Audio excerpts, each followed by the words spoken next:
नमस्कार दोस्तों। आज मैं आपको सावन सोमवार की एक लड़की और उसके भाई की बहुत ही दुख भरी कहानी सुनाने जा रहा हूं।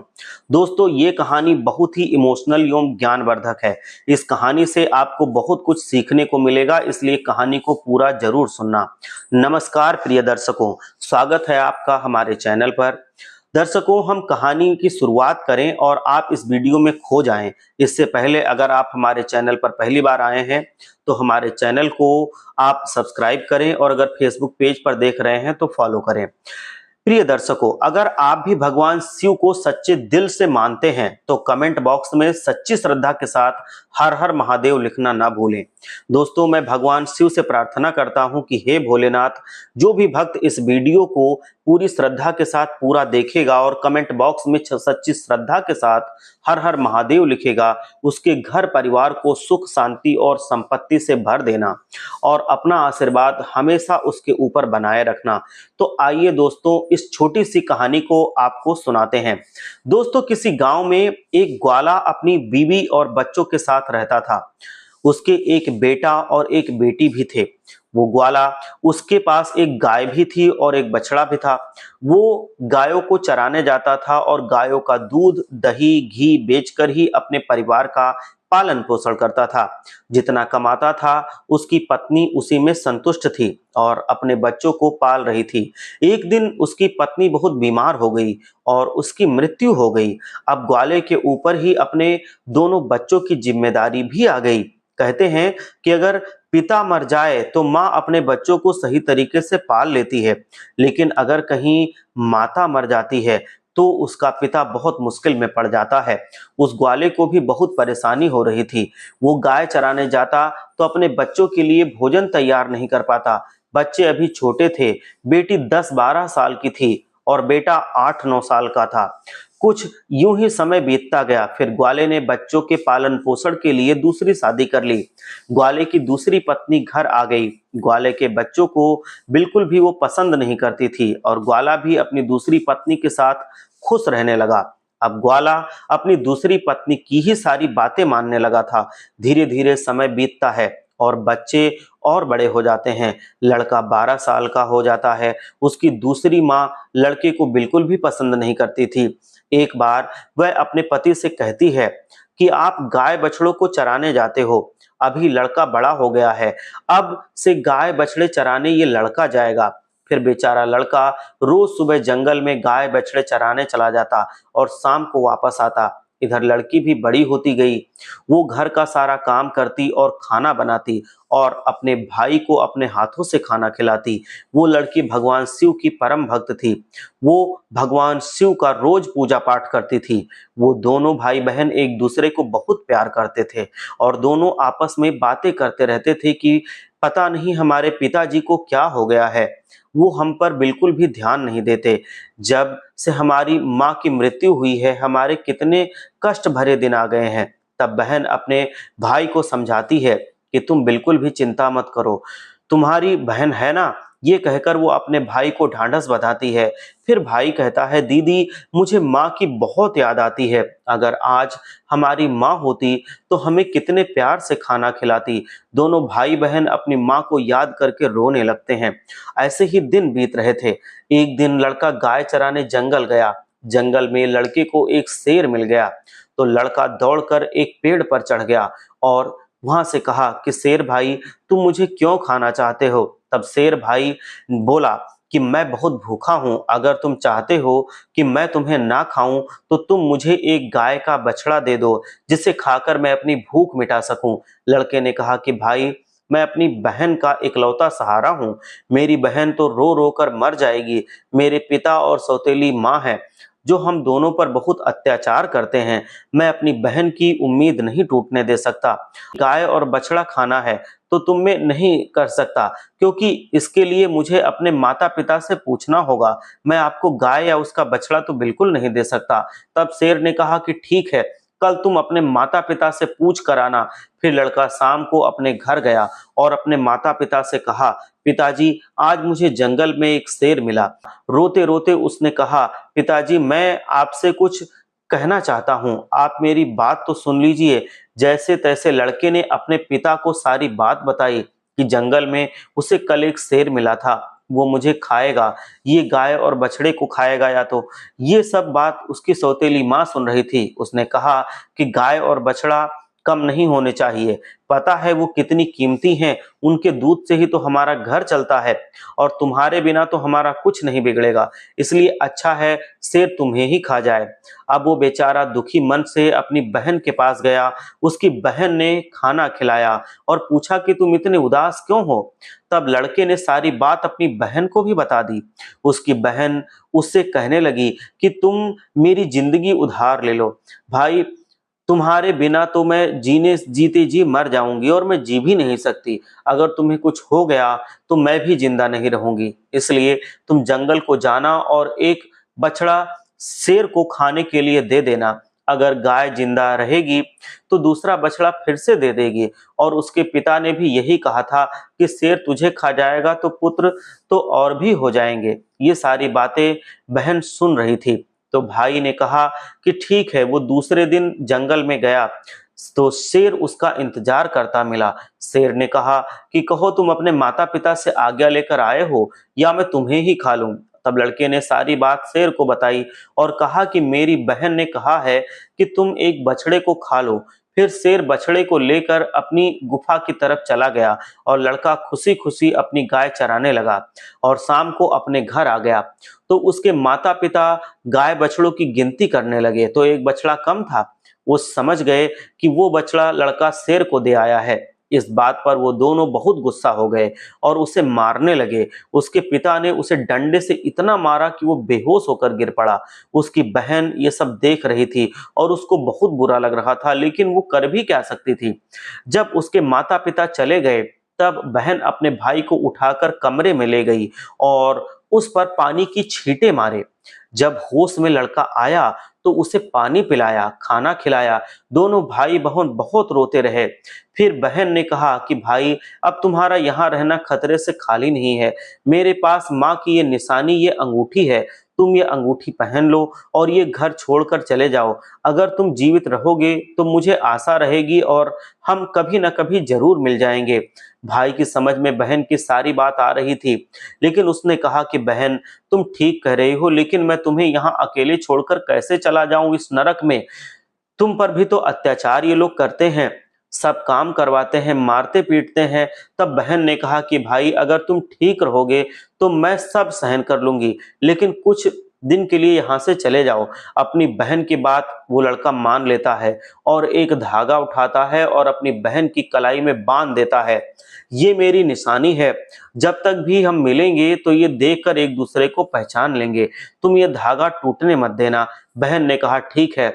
जब दोनों बहन बातें कर रहे थे तो उनकी सौतेली माँ ये सब बातें सुन रही थी। तब वो मन में सोचने लगी कि अच्छा ये बात है, इन्हें अभी मजा चखाती हूँ। जब लड़का और लड़की दोनों सो गए तो सौतेली माँ ने अपने पति से कहा कि मुझे तो इस लड़के का मांस खाना है। पति ने कहा ठीक है, और तुम्हारी ज्यादा इच्छा होती है तो मैं अभी इसका मांस लेकर आता हूँ। बाप इतना निर्दयी, इतना कठोर हृदय का हो गया कि उसने अपने बेटे को उठाया और बाहर ले गया और कुल्हाड़ी से उसके छोटे छोटे टुकड़े कर दिए। फिर टुकड़े लेकर के अपनी पत्नी के पास आया और कहा कि ये लो खा लो। उसकी पत्नी ने उन टुकड़ों की सब्जी बनाई और खाना बनाया। फिर उसने एक थाली अपने लिए और एक पति के लिए लगाई। तभी उसके मन में विचार आया कि भाई बहन का बहुत गहरा प्यार है, तो बहन को उसके भाई के मांस जरूर खिलाना चाहिए। तो उसने बहन को बुलाया और एक थाली उसके लिए भी लगाई और कहा कि खाओ। तब वो सोचने लगी कि इतने प्यार से तो माँ ने कभी खाना नहीं दिया, जरूर कोई बात है। तब वो खाना खाने लगी। वो बहन ने देखा कि थाली में वही उंगली आ गई जिससे वो अंगूठी भाई ने पहनी हुई थी। वो तुरंत समझ गई, क्योंकि वह सुबह से अपने भाई को खोज रही थी, लेकिन वो उसे कहीं दिखाई नहीं दिया। उसका शक यकीन में बदल गया। वो अंगूठी देखकर हैरान हो गई और अंदर जाकर जोर जोर से रोने लगी और भगवान शिव से कहने लगी कि हे भगवान, ये क्या हुआ। इन लोगों ने मेरे भाई को मार डाला, अब मैं अकेली रह गई हूँ। अब वे रोज रोए जा रही थी। तभी उसे बड़े बूढ़ों की बात याद आई कि किसी इंसान की मुक्ति तब तक नहीं होती जब तक कि उसकी नदी में उसको विसर्जित नहीं किया जाता। उसने सोचा कि मेरे भाई की भी तो मुक्ति नहीं हुई होगी, ये लोग तो उसे मार कर खा गए। तभी उसने वो उंगली उठाई और चलते चलते वो नदी के किनारे पहुंच गई। वो उंगली को अपने हाथों में लेकर जोर जोर से रो रही थी। वो भगवान को याद कर रही थी, क्योंकि वो लड़की बहुत धार्मिक थी। वो रोज भगवान शिव का पूजा पाठ किया करती थी, सोमवार का व्रत रखती थी और हमेशा भगवान शिव से यही प्रार्थना करती थी कि हे भोलेनाथ, हे भगवान, मेरे भाई की हमेशा रक्षा करना। उस दिन भी वो रोते रोते कह रही थी कि हे भगवान, मेरे इस संसार में कोई नहीं है, एक भाई ही था, उसे भी तुमने ले लिया, माँ को भी छीन लिया हमसे। अब मैं किसके लिए जीवित रहूंगी? मैं भी इस नदी में कूदकर अपनी जान दे दूंगी। फिर उंगली उसने नदी में डाली और भगवान से प्रार्थना की कि हे भगवान, मेरे भाई को मुक्ति देना, पर जहां कहीं भी है उसकी आत्मा को शांति देना।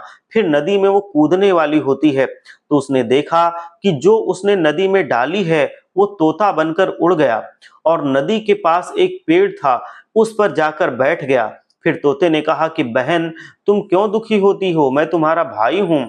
बहन, तुम्हें ये बहुत अच्छा किया जो तुमने ये उंगली नदी में डाल दी। इससे मेरी मुक्ति हो गई और मुझे तोते का जन्म मिल गया। बहन, तुम चिंता मत करो, मैं तोता बनकर भी तुम्हारी हर तरह से मदद करूंगा। हम दोनों आपस में सुख दुख की बात भी करेंगे। ये देखकर बहन खुश हुई कि चलो, मेरा भाई मेरे साथ तो है, किसी भी रूप में ही सही। फिर बहन घर वापस आ गई। सौतेली माँ उसे सारा काम करवाती और बहुत खुश होती कि चलो, इसका भाई अब नहीं रहा। इसके भाई से तो पीछा छूटा, लेकिन वह लड़की जल्दी से अपना काम पूरा करती और बाग बगीचे में चली जाती। वहां उसका भाई उसका इंतजार करता रहता था। दोनों भाई बहन खूब बातें करते। वो अपनी बहन को अच्छे अच्छे फल खिलाता। सावन का महीना चल रहा था। लड़की सावन महीने में पूजा पाठ करती, सावन सोमवार का व्रत रखती और पूजा पाठ करने के बहाने ही वो बगीचे में जाती थी। भाई ने बहन से कहा कि बहन, तुम चिंता मत करना, यदि माँ पिताजी तुम्हें यहाँ ना आने दें तो मैं घर के बाहर किसी डाल पर बैठ जाऊंगा। बहन बहुत खुश होती थी, वो मन से बहुत खुश रहने लगी। रक्षाबंधन का त्योहार आने वाला था तो भाई ने सोचा, मुझे अपनी बहन के लिए कुछ करना चाहिए। वह यहाँ निर्दयी लोगों के साथ रहती है, तो उन्होंने मेरे साथ जो किया कहीं बहन के साथ ना कर दें, मुझे उनसे बदला लेना होगा। फिर उसने भगवान से प्रार्थना की कि हे भोलेनाथ, मेरी बहन की रक्षा करना। तभी वहां एक लोहार पहुंचा। लोहार से तोते ने कहा कि पिता ने मारा, माँ ने मरवाया, बहन सरासर हो गई, मैं हरिहर तोता बन उड़ाया। फिर वह लोहार कहने लगा कि तुम क्या कह रहे हो, मेरे तो कुछ समझ में नहीं आ रहा है। फिर उसने वही दोहराया, पिता ने मारा, माँ ने मरवाया, बहन रोई थी, मैं हरियल तोता बन उड़ाया। तोते को बोलता हुआ देखकर उसे उसकी बातें सुनने का मन हुआ। वो कहने लगा, लगता है तुम मुझे खुलकर कुछ बताना चाहते हो, क्या कहना चाहते हो, बताओ मुझे। तब तोते ने सारी बात लोहार को बताई। लोहार तोते की बात सुनकर कहता है कि तुम्हारी कहानी तो बहुत ही दुख भरी है, ये सुनकर मुझे रोना आ रहा है। तुम बताओ, तुम मुझसे क्या चाहते हो? अगर तुम चाहो तो मैं तुम्हारे लिए अपनी जान तक भी दे सकता हूँ। तब तोते ने कहा कि मुझे कुछ नहीं चाहिए, बस तुम मेरे लिए एक कतार बना दो जो तलवार से भी तेज हो। लोहार ने कहा, ठीक है भाई। फिर लोहार ने तोते के लिए एक कटार बनाई। कटार बन गई। तोते ने कहा कि इस कटार को मेरे पंखों में छुपा दो। लोहार ने कटार को तोता के पंखों में छुपा दिया। वो तोता वापस पेड़ पर गया। उसने अपनी बहन को कुछ नहीं बताया। उसकी बहन उससे मिली, बातें की, साथ में भोजन किया और वह घर वापस चली गई। अगले दिन तोता एक सुनार के पास गया और सुनार से भी वही बातें कही कि बाप ने मारा, माँ ने मरवाया, बहन सरासर, मैं हरियल तोता बन उड़ाया। सुनार ने कहा कि तुम क्या कह रहे हो, मेरी समझ में कुछ नहीं आ रहा है। वह फिर से वही कहने लगा। सुनार को भी उसकी बातें जानने की इच्छा हुई कि क्या कहना चाहता है। सुनार ने तोते से कहा कि तुम मुझे सीधे सीधे बताओ, तुम क्या कहना चाहते हो। तो तोता ने सुनार को भी अपनी सारी कहानी सुना दी। सुनार भी तोते की बात सुनकर बहुत दुखी हुआ। सुनार को उसने बहुत हमदर्दी हो गई और सुनार भी उसकी बातें सुनकर रोने लगा। फिर सुनार ने कहा कि बताओ मैं तुम्हारी क्या मदद कर सकता हूँ। तोते ने कहा कि भाई रक्षाबंधन आने वाला है, मैं अपनी बहन को सोने के कुछ गहने देना चाहता हूँ, तो तुम मेरी बहन के लिए गहने बना दो। सुनार ने कहा कि बस इतनी सी बात, बताओ क्या क्या बनाना है। फिर सुनार ने उसकी बहन के लिए कुछ गहने बनवा लिए। तो तोते ने उसे बहुत धन्यवाद दिया और कहा कि भाई ये गहने तुम मेरी गर्दन में डाल दो। सुनार ने वो गहने उसकी गर्दन में डाल दिए। फिर तोता उड़कर उसी पेड़ पर आ गया जिस पेड़ पर वह था। उसी पेड़ के खोले में तोता ने उन गहनों को रख दिया। फिर रक्षाबंधन का त्योहार आया तो उसने बहन उसे राखी बांधने के लिए आई। तो दोनों भाई बहन बहुत खुश हुए। तोते ने सारे गहने अपनी बहन को दे दिए। गहने पाकर बहन बहुत खुश हुई। फिर उसने पूछा कि तुम्हारे पास ये गहने कहाँ से आए। तोते ने कहा कि मेरा एक दोस्त है, उसने मुझे बना कर दिए हैं। फिर बहन खुशी खुशी घर चली गई। जब सौतेली माँ ने उसे गहने पहने हुए देखा तो जल भुन गई और उसे मारते हुए ये गहने कहाँ से चोरी करके लाई है कहने लगी। तब उसने कहा कि माँ मैंने ये गहने कहीं से चुराए नहीं है, ये तो मेरे भाई ने मुझे दिए हैं जो एक तोता है। वो सौतेली माँ को पूरी बात नहीं बताती है कि उसका भाई तोता बन गया है। उसने कहा कि एक तोता है, वो मुझसे बातें करता है और मैंने उसे अपना भाई बना लिया है, उसी ने मुझे ये गहने ला कर दिए हैं। तब सौतेली माँ सोचने लगती है कि ऐसा कौन सा तोता है जो इसका भाई बन गया है। जैसे तैसे तो भाई से पीछा छुड़ाया है, अभी दूसरा भाई कहाँ से आ गया। फिर दूसरे दिन उसकी माँ उस तोते को ढूंढने जंगल में चली जाती है। तभी उसे तोता दिखाई देता है। वो तोते को पकड़ने की कोशिश करती है लेकिन तोता उसके हाथ में नहीं आता। थक हार कर बैठ जाती है। कुछ देर बाद फिर तोते को पकड़ने की कोशिश करती है लेकिन तोता उसकी पकड़ में नहीं आता है। तो वो सोचती है कि कैसे मैं इसे पकड़ूं और इसे मार दूं, इससे ज्यादा भाई बनने का शौक है। सुबह से शाम तक वो तोते को पकड़ने की कोशिश करती है लेकिन तोते को पकड़ नहीं पाती। फिर वो घर चली आती है, उसका गुस्सा उस लड़की पर निकालती है, वो उसे सारे गहने छीन लेती है। अगले दिन लड़की तोते से मिलने जाती है। फिर तोता कहता है कि बहन जो गहने मैंने तुम्हें दिए थे वो कहाँ हैं। तब बहन कहती है कि भैया वो गहने तो माँ ने छीन लिए। ये सुनकर तोता को बहुत गुस्सा आता है और वो कहता है कि बस अब इनके पाप का घड़ा भर चुका है, अब इनको सजा मिलनी ही चाहिए। फिर वो तोता उस घर के बाहर एक पेड़ की डाल पर बैठ जाता है और इंतजार करता है कि उसके माता पिता कब बाहर निकले। तब लड़की बाहर को एक काम कर रही थी तो उसकी माँ किसी बात पर उसे डांट रही थी, उसे मार रही थी। तभी उसका पिता भी बाहर आ जाता है और लड़की को मारने लगता है। ये सब तोता पेड़ पर बैठकर देख रहा था। उससे ये सब देखा नहीं गया और वो अपनी सौतेली माँ और बाप पर झपट पड़ा। उसके पंख में जो कटार थी उसने उन दोनों की आंखों में घुसा दी। अब दोनों अंधे हो गए और तड़पने लगे। फिर उसने अपनी चोंच से कटार उठाई और उन पर वार किया। फिर दोनों जमीन पर गिर पड़े।